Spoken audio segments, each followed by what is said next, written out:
Lana Northey, who I actually taught. Yeah, you did. Yeah. There you go. Thanks.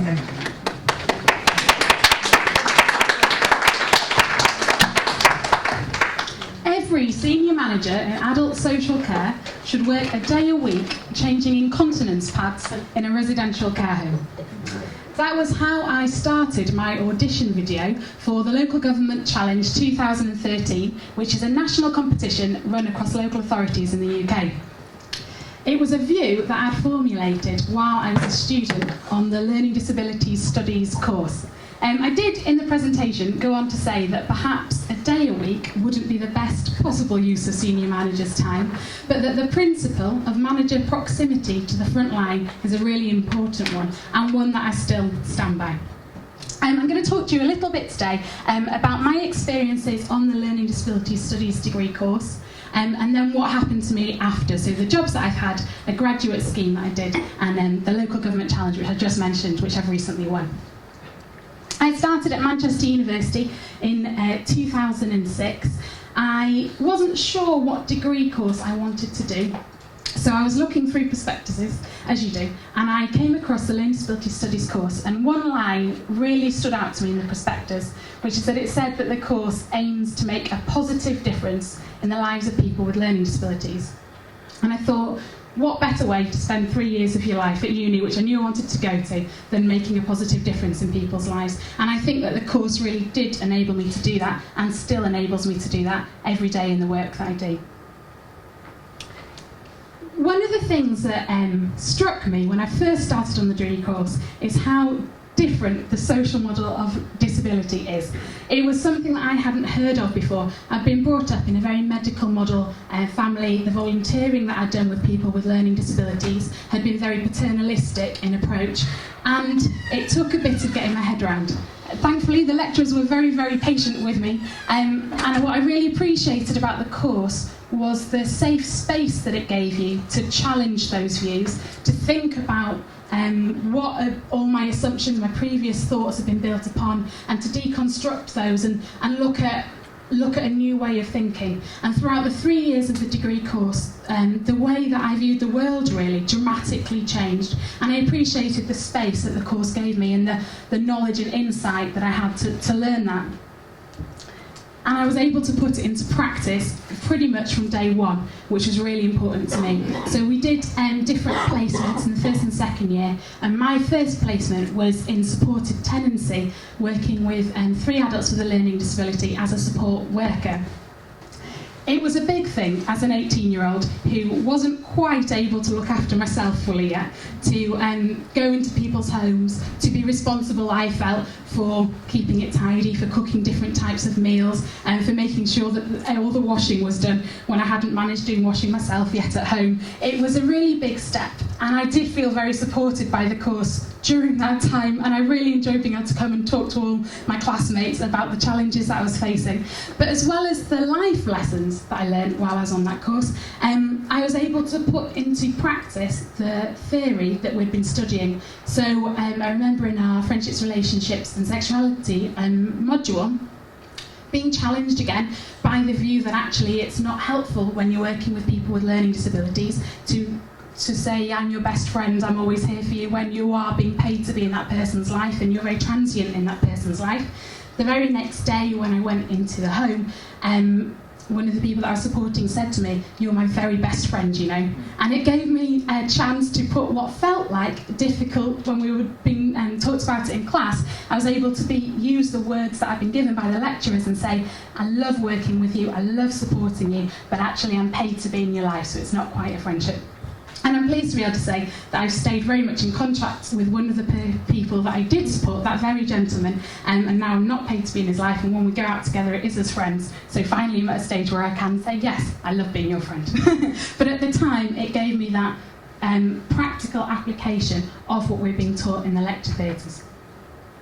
After the Learning Disabilities course, while I was on the course, I was really struck by what I was learning about in the social policy module, which was saying about how things should be.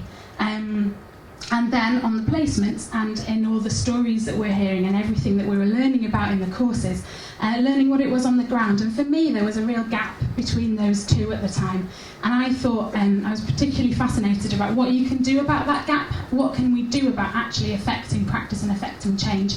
And for me, I thought that local government had a really important role in looking at those policies and applying them to local areas. So I applied for the National Graduate Development Programme, which is a graduate scheme. It's like a fast track into senior management in local government. I was one of 3 people in my year on this scheme, which is a national scheme, who came straight from university onto that course. And I credit the fact that I was able to go straight on without having a job beforehand absolutely to the Learning Disabilities Programme, because it had given me that real gritty understanding. And I think whereas other people who come straight from university didn't have that practical knowledge of the real challenges that there are in the public sector, I think I was able to evidence through the 5-stage application process that I could, and that helped me to get onto the course. This is me on the first day of the office, and the stress, the big transition that it took me going into the world of work.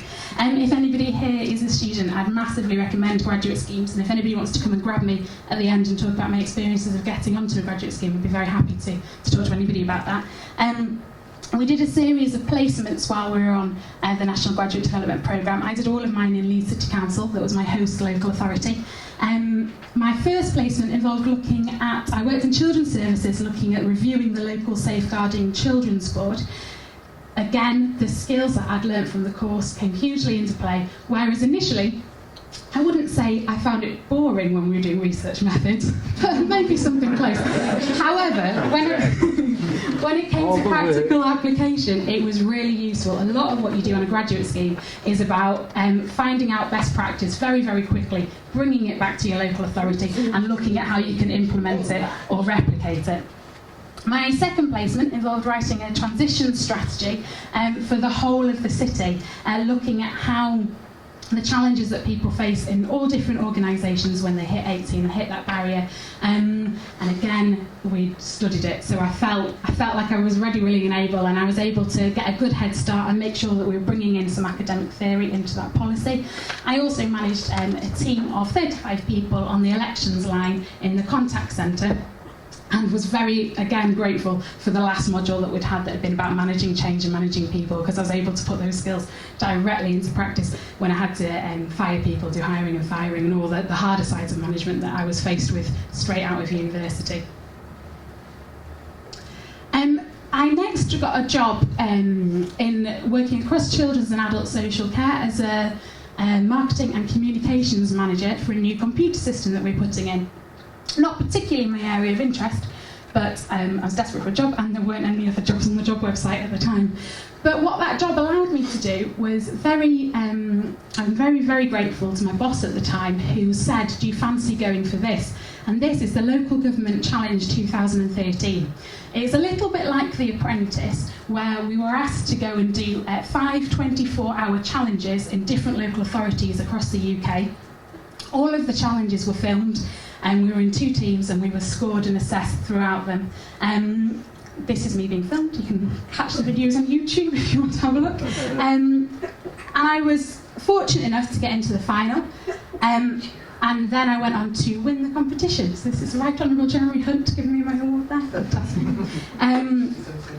And I won a £10,000 scholarship to implement a project called Corporate Social Responsibility Plus, which is a project I've come up with, and it's around looking at local government's role in promoting localised corporate social responsibility to businesses. I've been incredibly fortunate winning this competition. I've been to the USA, to Europe, I've attended conferences, gone on courses. It's been an absolutely amazing experience.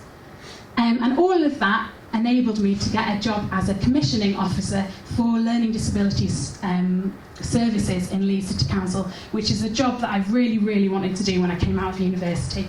I've only been in the job since November, so I'm by no means an expert in commissioning yet. And what I've been doing so far in my role has been looking at, when we had our day services modernisation, we moved people from traditional day centres onto loads of grant contracts. So lots of community groups were encouraged to bid how they could deliver day activities differently. And I'm now looking at, 3 years on, those contracts, how we could move them from a grant, which isn't overly stable because it can change every year, onto more permanent contracts. So I'm at the moment going out and reviewing services and then coming back to the office, and I'm writing recommendations as to the services that I think need to go onto a longer term contract. I like to see my role. I really, really enjoy my work, and I like to see it as that I'm in a good position to be able to advocate for the services that I'm going out to see. So as I see it, I've been so fortunate with my academic background, with the abilities in writing and presenting that the Learning Disability Studies degree course gave me. I feel like I can go out to services, really get an understanding of what it is that they're doing, and put that into writing in a way that perhaps they couldn't without the academic background that I've had. One thing I found challenging about being a commissioner is that I think people are very wary of the commissioner, and I'm used to going out into being a volunteer in such projects, and everybody's very, very pleased to see you, and I now feel that people aren't so pleased when I'm around, and that's been a difficult transition for me, but a really interesting one. And I think it's just a whole new area of social care. It's being on the other side of it, which I'm learning a lot about and I'm finding very interesting. There's also an awful lot of bureaucracy involved in it, which I suppose there has to be when it's significant sums of money, and lots of EU regulations that I'm having to get my head around and learn about quickly. We're having a debate with our procurement team at the moment, and we're looking at how we can make the application process more accessible. So for organisations that are user-led, it's very rigid, and it has to be very fair and very equal, the processes that we go through, which I think we were talking about earlier where it came to academia. It's the same in the authority.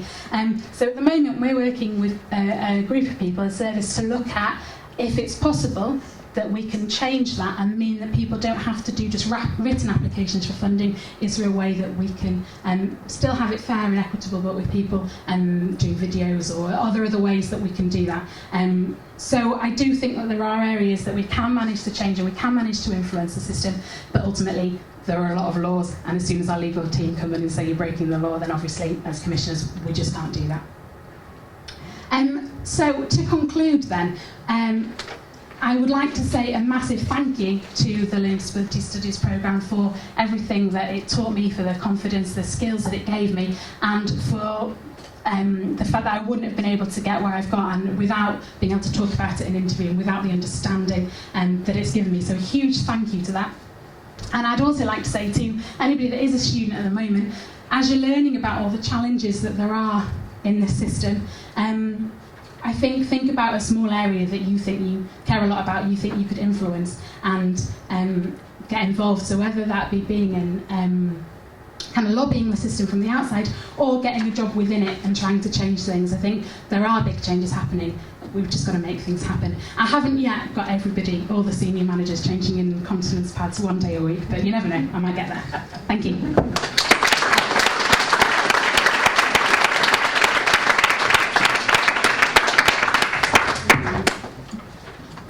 Any questions? Have we got anyone to... What, this way? Thanks, Lana. That was really interesting, and I just wonder if you can tell us a little bit more about getting user-led services and this change that you're looking into, but also the situation today. To what extent do disabled people, learning disabled people, can actually bid for doing the services? I'm not going to be able to add too much detail to that, I'm afraid, as it's very much something that we're just thinking about at the moment. Is in the very, very initial stages. We've just got a group of people that have said that they're interested in it, and my boss has said that they're interested in looking into it as well, and we've taken it to a board as a proposal and said we'd like to look at how we can do this differently, and we've had an okay, and that's exactly as far as we've gone. Sorry, there's not more detail on that. Any more questions? Oh dear. Glad to be you.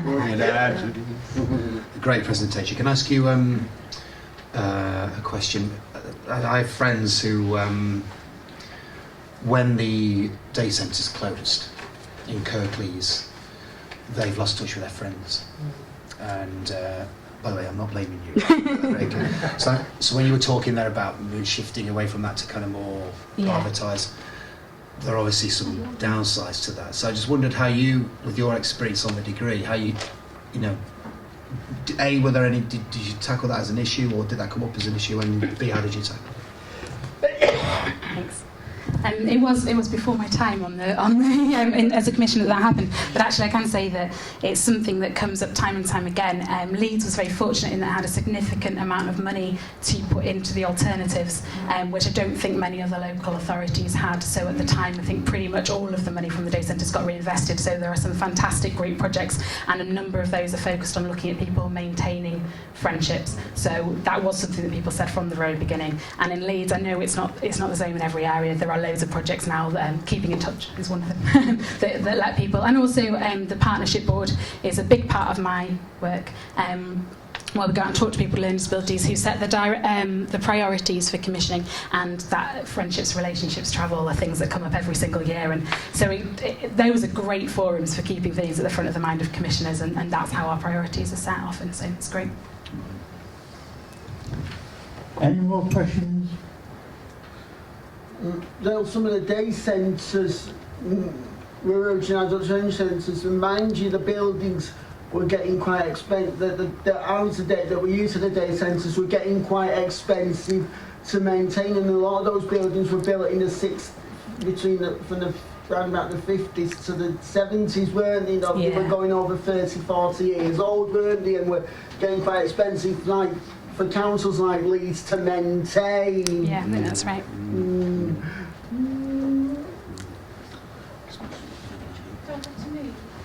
Just shout. You have to come over here. That's fine. It's very strict about the microphone. If the microphone stretch, you need to come through the floor. I can't help when I come to days like this thinking about my own son and my own life, and my son's in transition, which most people know it's a word for there aren't any services, because we don't have to have a word, we don't have anything, we have to call it something, it feels like that. And I want to go back to something that Max said right at the beginning about person-centred approaches, and what I've learned partly through doing the project that I'm on and living with William is that it's my job to keep him as a person at the centre, and that sometimes keeping him as a person at the centre puts me into conflict with people who provide services.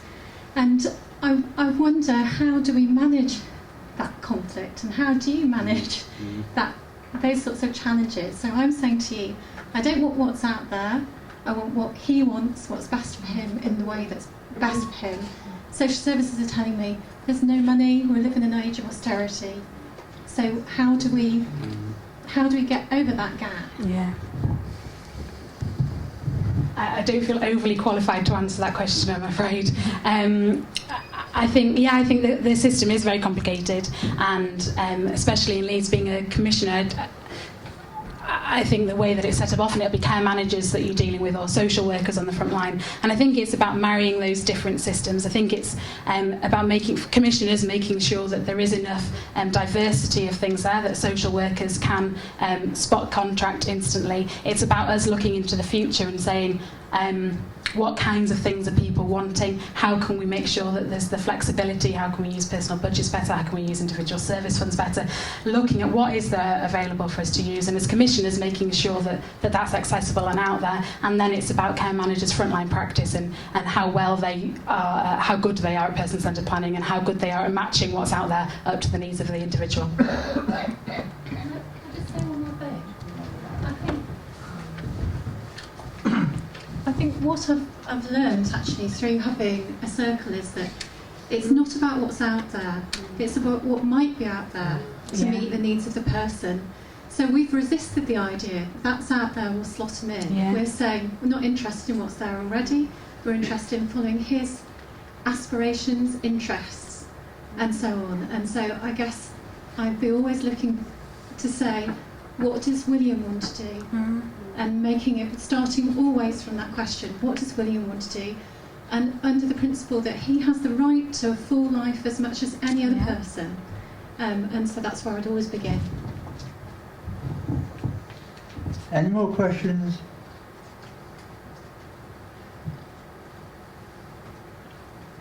Do you have a question?